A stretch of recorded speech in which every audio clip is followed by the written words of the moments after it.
Cody Garbrandt making his not necessarily return fight, but he's coming back after about a year off. Trevin Jones sitting at plus 158, filling in for Julio Arce. Minus 158 for Cody Garbrandt. Bantamweight bout here. Cody Garbrandt coming back from his test at flyweight, which didn't go well. Over under set at 2.5 rounds, +2 or plus 175 for the over, minus 175 for the under. Man, we were talking about this one earlier. Like, if Cody Garbrandt loses this one, it's just a really, really bad look, and it's just not going to be like, where do you go from there if you lose to Trevin Jones? If you're Cody Garbrandt, do you hang it up? Do you still continue to fight? I mean, especially you go to Bellator, especially if you get knocked out or anything like that. Yeah, but yeah. I mean, a year off since getting knocked out by Kai Kara-France at flyweight, coming back up to bantamweight. Obviously, the chin question's there. It's been knocked out in most of his fights. If we look at him, by the only one he hasn't lost, I'm assuming he's 1-5 in his last 6. I mean, ever since the TJ fights, he just hasn't really. It just hasn't looked good. Like, he just can't really take a punch, and when he does, like, Rob Font put it on him. That didn't help his chin at all. Like, he took so many strikes from Rob Font. Let me get the exact number. 176 strikes from Rob Font in a 5-round fight. Not a good look. That could not have helped him. But I mean, he came into the UFC and undefeated, fought his way to the title, beat Dominic Cruz for the title, and then it all went downhill after that. His only win is against Rafael Assunção, which was a highlight knockout, but I think he would give up the highlight for a couple more wins in there. He's not a ton of volume on the feet.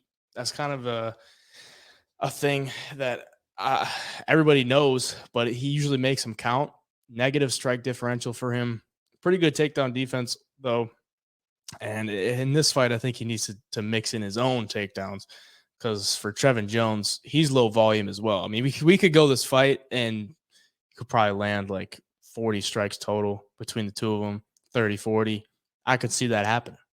But both guys pretty hittable. Both guys power punchers.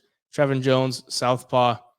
He has power when he lets it go, but he just doesn't really let it go. And if I'm Cody Garbrandt, I'm probably just looking to wrestle, honestly.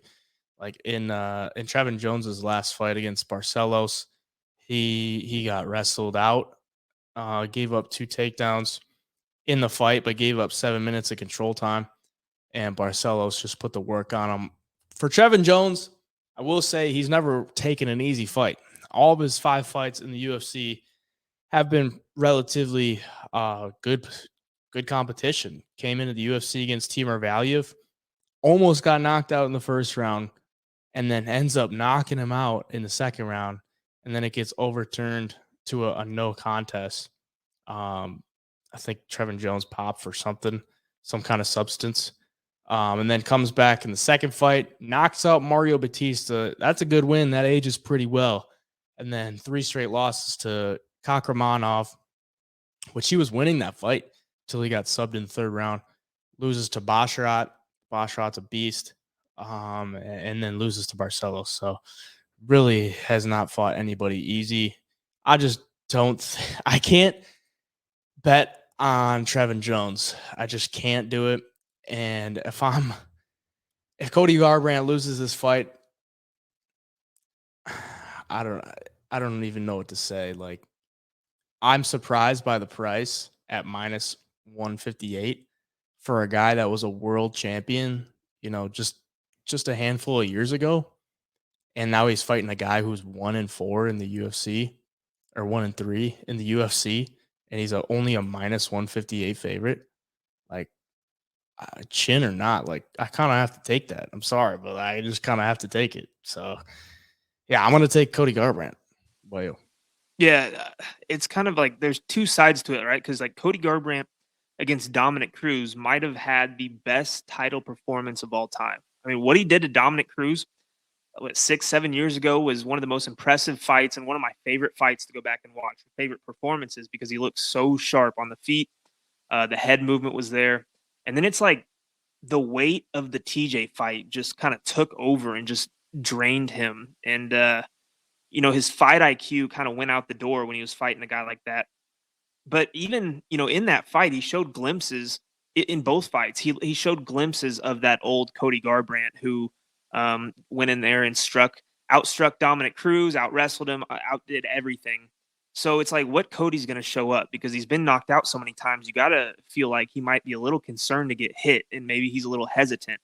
We haven't really seen that in any of his losses, but I mean, Trevin Jones, if you're going to get knocked out by Trevin Jones, I'm not hating on Trevin Jones here, saying he's a bad fighter. But you coming from UFC bantamweight champion, best performance over Dominic Cruz, and now you're going to lose your fifth knockout lately to Trevin Jones. I mean, that's got to be cause to hang it up, in my opinion. Skill for skill, Cody Garbrandt should be miles better than Trevin Jones. It's just going to depend on can he stay composed and stick to his game plan, or is he going to put his chin out there and get clipped? And I'm going to lean on Cody Garbrandt fights a good fight here because he needs it really bad. He's probably been working towards a fight like this for a while. Trevin Jones can be dangerous, but as the fight goes on, I think we're going to see Cody outclass him here as long as he does not get clipped. I'm going with Cody. I'll probably have a bet on him too.